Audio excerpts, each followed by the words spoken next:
শিক্ষামন্ত্রী, আপনি যাদেরকে ফার্মের মুরগি বলছেন, এই ফার্মের মুরগিরা রাস্তায় এসেছে বলেই আজকে শিক্ষামন্ত্রী হয়েছেন।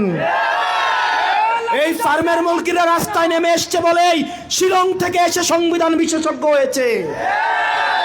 এই ফার্মের মুরগিরা রাস্তায় এসেছে বলেই আজকে লন্ডন থেকে এসে বাংলাদেশের প্রধানমন্ত্রিত্ব করছে। আমাদের একজন শিক্ষামন্ত্রী আমরা পেয়েছি, স্ট্যান্ডবাজিতে উস্তাদ এবং টেন্ডারবাজিতে উস্তাদ। ক্যামেরা স্ট্যান্ডবাজি, পিয়ার স্ট্যান্ড। মাননীয় শিক্ষামন্ত্রী সব জায়গায় গিয়ে বলে নকল আর চলবে না। 2026-এর শিক্ষার্থীরা আপনাদেরকে দেখিয়ে দিচ্ছে এই স্ট্যান্ডবাজি আর বাংলাদেশে চলবে না। হাঁটু সমান পানিতে, বুক সমান পানিতে 2026 সালের এইচএসসি পরীক্ষার্থীদের আপনি ডুবিয়ে ডুবিয়ে আপনি পরীক্ষা দিতে বাধ্য করেছেন। এবং একটা পরীক্ষার প্রশ্ন আপনি প্রণয়ন করেছেন। আপনি পরীক্ষার প্রশ্নের মধ্যে 2টা সৃজনশীলে আপনি ভুল দিয়ে রেখেছেন। একটা পরীক্ষার্থীর তখন মানসিক অবস্থা কি ধরনের হয় একবার চিন্তা করেন। সে যখন দেখে প্রশ্নপত্রে ভুল, সে যখন নিজে চেষ্টা করে পরীক্ষায় উত্তর মিলানো, পরীক্ষা দিয়ে এসে হয়তো বুঝতে পারে প্রশ্নপত্রে ভুল, সে যখন উত্তর মিলাতে পারে না, তখন পরীক্ষার মধ্যে কি ধরনের মানসিক অবস্থা তৈরি হয় একবার চিন্তা করেন। আপনারা একবার দুঃখ প্রকাশের প্রয়োজন বোধ করলেন না, বরং এই শিক্ষার্থীদেরকে আপনারা বলছেন মাদকাসক্ত।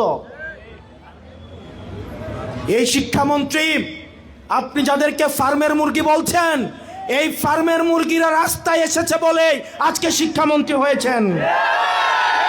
এই ফার্মের মুরগিরা রাস্তায় নেমে এসছে বলেই শিলং থেকে এসে সংবিধান বিশেষজ্ঞ হয়েছে।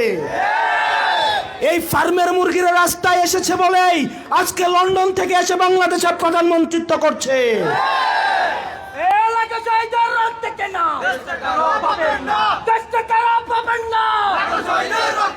শিক্ষামন্ত্রীকে বলবো, শিক্ষার্থীরা গিনিপিগ নয়। শিক্ষার্থীদেরকে নিয়ে এক্সপেরিমেন্ট বন্ধ করুন। কিছুদিন পর পর একটা জিনিস ইচ্ছা হয়, আপনারা সেটা তাদের উপরে চাপিয়ে দেন, শিক্ষার্থীদের উপরে চাপিয়ে দেন। এই শিক্ষার্থীদের আপনাদের এক্সপেরিমেন্টাল টুল না, যে যখন ইচ্ছে তাদেরকে নিয়ে এক্সপেরিমেন্ট করবেন, এক্সপেরিমেন্ট ফেল করলে আবার সে এক্সপেরিমেন্ট তুলে নেবেন। কারণ আপনাদের সন্তানরা দেশে পড়াশোনা করে না, আপনাদের সন্তানরে আপনারা বিদেশে রেখে পড়াশোনা করান।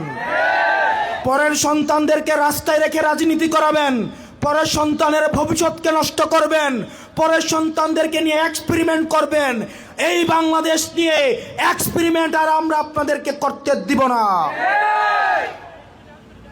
2026 সালের এইচএসসি পরীক্ষার্থীদের প্রতি সংবেদনশীল আচরণ করার অনুরোধ করব।